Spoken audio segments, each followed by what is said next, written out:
puede ser peor que matar a tu propia madre sin saberlo.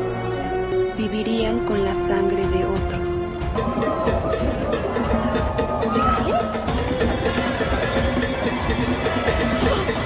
小女儿身患重病，无药可救，眼看生命危在旦夕，妻子不顾丈夫反对，坚持带女儿回乡下，打算用巫术给孩子续命。然而，在她想献祭别人、制造邪物时，却不知道自己也被别有用心的女巫盯上了。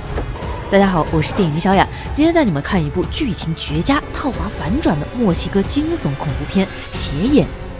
话说，在很久以前的遥远乡村，生活着漂亮又可爱的三胞胎姐妹。有一天，母亲带她们去赶集，最小的孩子走路摔倒，被路过的老妇人扶了起来。老妇人趁机摘走她的头绳。晚上，孩子睡觉时就遇到事儿了，竟然有个脱皮怪半夜吸食她的血液。时间眨眼过去了很多年，女主娜拉在噩梦中惊醒，妹妹露娜也醒了，但身上的警报器蜂鸣，整个人在床上癫痫似的颤抖。她的父母及时赶过来，给孩子注射镇定药物后，妻子贝卡面露忧郁，这是露娜这一周的第3次发病了。医生告诉他们，露娜的器官已经有衰竭迹象，现在还产生了抗药性，必须送去医院接受深度治疗，不然孩子迟早得没命。丈夫本来决定遵从医嘱，谁知道妻子坚决不同意，要带露娜前往她的家乡，采用极端方法为她续命。两人在深夜发生了争吵，最终丈夫选择妥协。一家人收拾行李启程，他们在电梯前遇到热心的邻居，贝卡谎称要带孩子们去旅游，还急切地关上电梯门，但邻居还是抓紧时间跟他说了大楼里的怪事儿。现在很多小孩莫名其妙患上流感，说着递给贝卡一张流感宣传图。贝卡没有表现得很惊讶，转头和家人踏上了去家乡的路。他的家乡在遥远偏僻的乡下，刚到那边，他们就遇到了一场葬礼。看棺材大小，葬礼主角应该是个孩子。不过这没有引起贝卡的注意，他们很快抵达了目的地。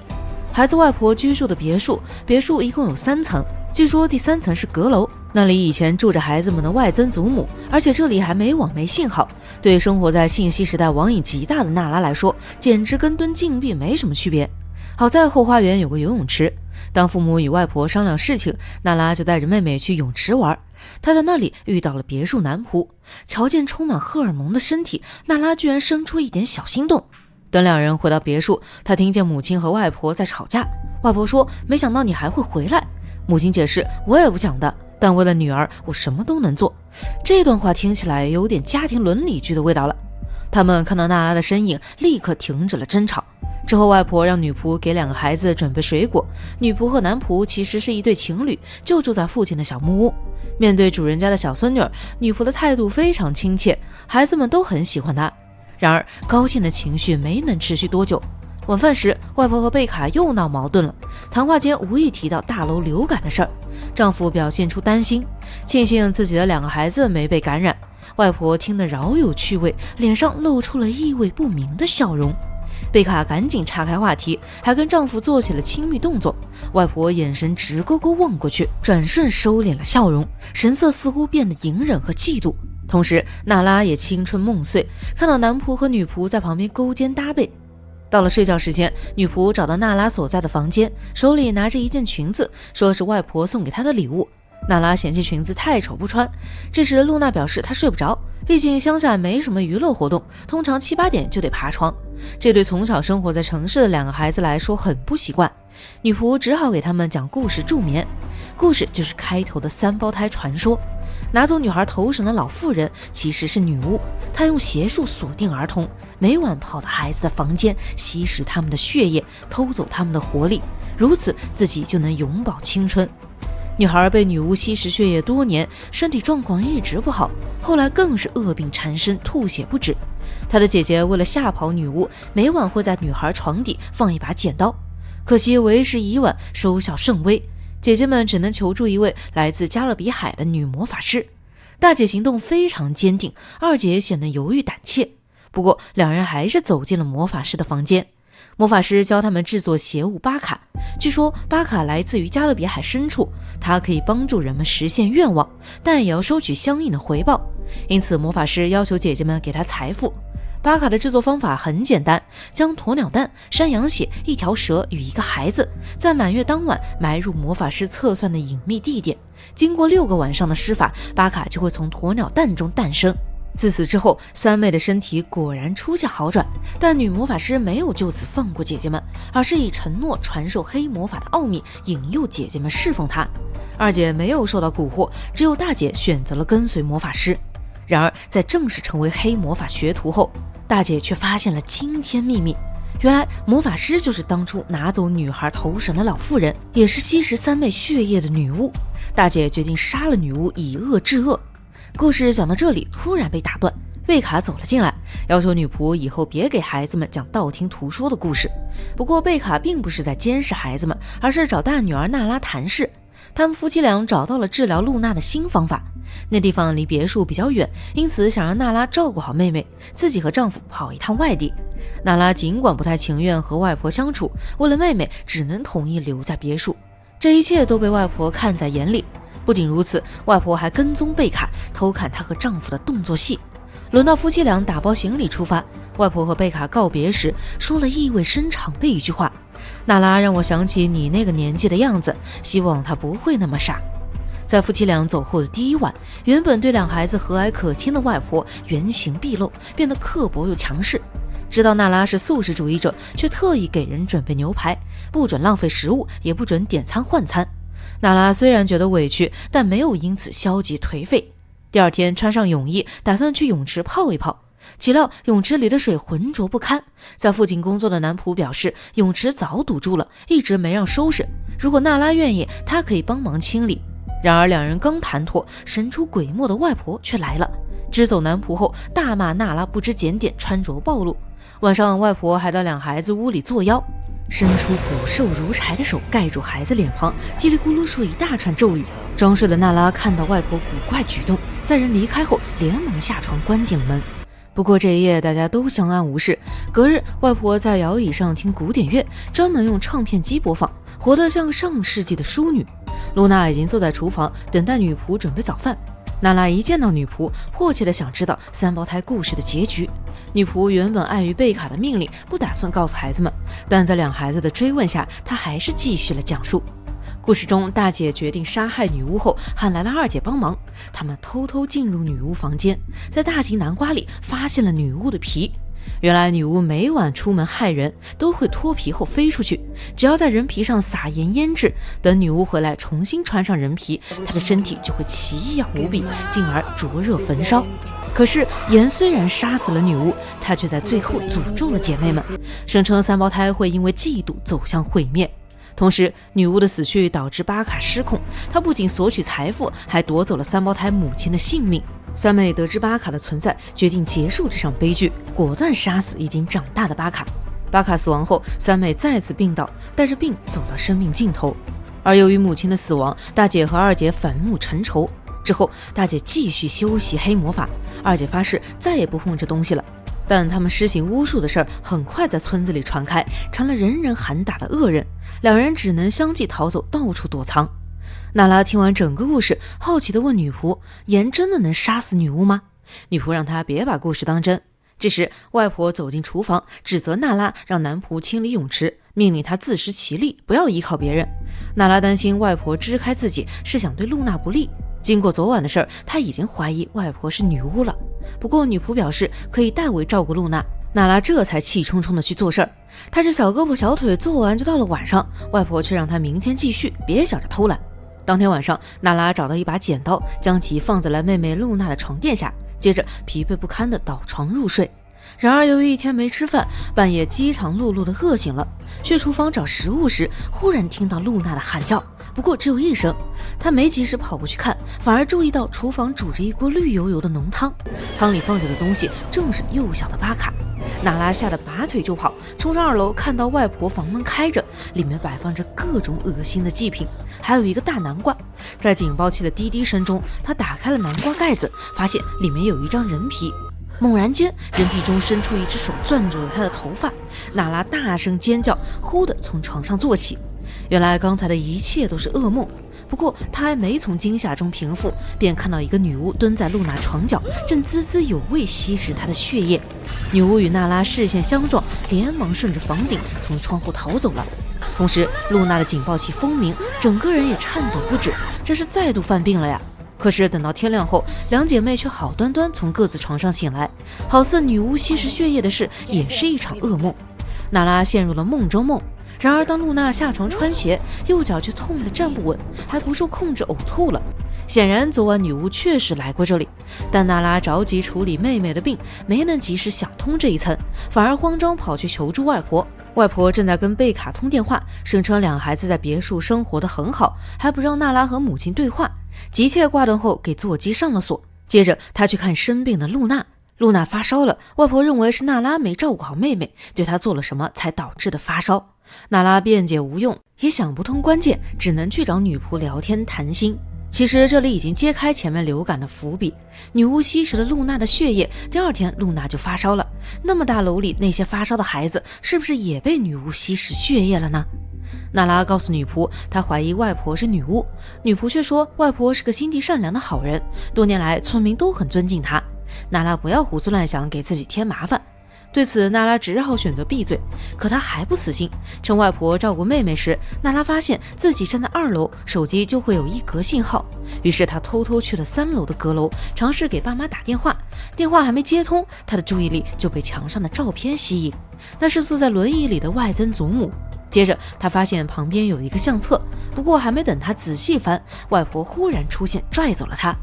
面对一再挑战自己底线的外孙女，外婆夺走了娜拉的手机，并一脚踩碎了屏幕。娜拉气愤，却也无可奈何，但她没有就此罢手，再次趁外婆不注意闯进阁楼，拿走了那本家庭相册，和露娜一起坐在床头看。相册里有大量3代人的合影，外曾祖母、外婆和她的妈妈贝卡。晚睡前，外婆进来道晚安，娜拉连忙将相册推进床底。可是这天晚上，女巫又光临了。尽管两姐妹睡在一张床上，露娜却又一次惨遭女巫毒手。娜拉感知到妹妹的挣扎，大着胆子掀开被褥，自己还下床走到对面去看。果不其然，看到了满口鲜血的外婆。外婆此时的皮肤不再枯老，她朝娜拉施展一个巫术，娜拉当即昏睡过去，而露娜自然成为她的盘中餐。第二天，娜拉醒来就要带着妹妹逃跑，可惜两女孩年龄太小了，不仅体力不足，还人生地不熟。尽管跑出了别墅，却闯入了一片森林，在森林里看见了类似邪术的祭坛，周围摆着婴儿的残损肢体，场景太过吓人，两孩子只能赶快逃走。眼看即将抵达男仆和女仆居住的木屋，妹妹露娜却昏倒了。娜拉没体力背起妹妹，于是将她留在原地，自己跑去木屋向女仆求助。孰料木屋里也摆放着奇怪的祭品，男仆和女仆还在2楼用刀划伤身体，同时施展动作戏，两人行为诡异得很。娜拉瞪大眼睛不敢打扰，索性回头去找妹妹。没想到躺在地上的妹妹发病了，警报器蜂鸣，身体颤抖，需要注射药物稳定病情。在娜拉手足无措时，外婆如天使降临，用强有力的双臂抱走露娜，并指挥娜拉回别墅取注射剂。两方配合之下，露娜的病情终于得以控制，但差点铸成大错的娜拉被外婆关进了地下室。地下室的布置一看就有故事，精疲力竭的娜拉却无心细看。同时，没有了麻烦的大孙女，外婆得以放宽心，坐在镜子前欣赏自己日渐变年轻的皮肤，还用口红在镜子上标注记号。据我推测，那些记号对应的是吸食血液的次数。联系到前面有一段孩子的葬礼，惨遭外婆毒手的孩子应该挺多的。那边女仆得知娜拉被关，于是派男仆去安慰她。娜拉要求男仆救自己出去，男仆忠于主人外婆，并没有答应娜拉的要求。然而男仆离开后，却在泳池里淹死了。外婆也奇怪地给脸打上了绷带，还将男仆的死全部归咎到大孙女头上，声称是她让男仆打扫泳池，导致男仆不慎摔进泳池溺毙而亡。警方得知命案发生，上门走个流程做笔录时，娜拉找准机会说出外婆吸妹妹血的真相，恳求警方帮助自己。